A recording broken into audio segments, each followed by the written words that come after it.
புதுக்கோட்டை மாவட்டம் கரம்பக்குடி அருகே மாற்றுத்திறனாளி பெண் கூட்டு பாலியல் வன்கொடுமை வழக்கில் மேலும் ஒருவரை கைது செய்யப்பட்டு இருக்கிறார்கள். முக்கிய செய்தியாக பார்த்து வருகிறோம். புதுக்கோட்டை மாவட்டம் கரம்பக்குடி அருகே மாற்றுத்திறனாளி பெண் கூட்டு பாலியல் வன்கொடுமை வழக்கில் மேலும் ஒருவர் கைது செய்யப்பட்டு இருக்கிறார். கூடுதல் விவரங்களுடன் இணைகிறார் எமது செய்தியாளர் சுவாமிநாதன் அவர்கள். சுவாமிநாதன், வணக்கம். தற்போது கூட்டு பாலியல் வன்கொடுமை வழக்கில் மேலும் ஒருவர் கைது செய்யப்பட்டு இருக்கிறார். கூடுதல் விவரங்கள் என்ன சுவாமிநாதன்? கோகிலா, புதுக்கோட்டை மாவட்டம் கரம்பக்குடி அருகே உள்ள சாந்தம்பட்டி கிராமத்தைச் சேர்ந்த வாய் பேச முடியாத காதுகளாத 35 வயதுடைய மாற்றுத்திறனாளி பெண்மணி. அவங்க தனியார் அரிசி ஆலையில பணிபுரிஞ்சு வர்றாங்க. அப்பெண்ணுக்கு தெரிந்த நபர்களாக கூறப்படும் மாரிமுத்து, சேகர் ஆகிய இருவரும் அந்த பெண்ணை வீட்டில் விடுவதாக கூறி காரில் அழைத்து சென்று கடந்த 2 தினங்களுக்கு முன்பு பாலியல் வன்கொடுமை செய்ததாக மணக்கொள்ளை என்ற கிராமத்தில் மாற்றுத்திறனாளி பெண்மணியை விட்டு சென்றதாகவும் கூறப்படுகிறது. இந்த பரபரப்பான சூழ்நிலை மாற்றுத்திறனாளி பெண்மணி போலீசாரால் மீட்கப்பட்டு புதுக்கோட்டை தனியார் அரசு மருத்துவமனையில் அனுமதிக்கப்பட்ட நிலையில இந்த சம்பவம் குறித்து மலையூர் காவல்துறையினர் விசாரணை நடத்தி வந்தாங்க.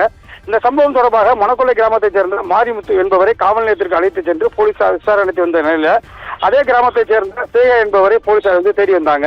இந்நிலையில இந்த வழக்குல தொய்வு இருக்கக்கூடாதுன்னு சொல்லி அந்த பகுதியைச் சேர்ந்த உறவினர்களும் அந்த பெண்ணோட உறவினர்களும் அந்த பகுதி கிராம மக்களும் மலையூர் காவல் நிலையத்துக்கு முன்பு இன்று 50க்கும் மேற்பட்ட சாலை மறியல் போராட்டத்தில் ஈடுபட்டு வராங்க. அவங்க வச்ச கோரிக்கை என்னன்னா, அந்த சம்பந்தப்பட்ட குற்றவாளி போக மற்றொரு குற்றவாளியான சேகர் என்பவர் கைது செய்யப்பட வேண்டும், அந்த பெண்ணுக்கு உரிய நீதி வழங்க வேண்டும் என்று கூறி சாலை மறியல் போராட்டத்தில் ஈடுபட்டு வந்தாங்க. இந்நிலையில மாற்றுத்திறனாளி பெண்மையை கூட்டுப்படை பாலியல் வன்கொடுமை செய்யப்பட்ட வழக்கில் ஏற்கனவே மணக்கொள்ளை மாரிமுத்து கைது செய்யப்பட்ட நிலையில இந்த வழக்கு தொடர்பாக மற்றொரு குற்றவாளியான சேகரை திண்டலில் வைத்து புதுக்கோட்டை காவல்துறையினர் கைது செய்வதாக புதுக்கோட்டை நகர துணை காவல் கண்காணிப்பாளர் பிருந்தா தகவல் தெரிவித்தாங்க. இந்நிலையில மலையில் சம்பந்தப்பட்ட பெண்மணி உறவினர்கள் மற்றும் கிராம மக்கள் இந்த கைது நடவடிக்கை நாங்க நம்ப மாட்டோம், எங்களுக்கு அந்த கைது செய்யப்பட்டதை அவங்க கண்முன் நிறுத்தினா தான் நாங்க நம்புவோம், யாரும் நாங்கள் சாலை மறியல் போட கைவிட மாட்டோம் என்று கூறி அவர்கள் தற்போது சாலை மறியல் போட தொடர்ந்து வர்றாங்க. இணையில சம்பந்தப்பட்ட உறவினர்கள் மற்றும் பொதுமக்கள்கிட்ட தாசில்தார் தற்போது பேச்சுவார்த்தை நடத்தி வர்றார். கோகிலா, தகவல்களுக்கு நன்றி சுவாமிநாதன்.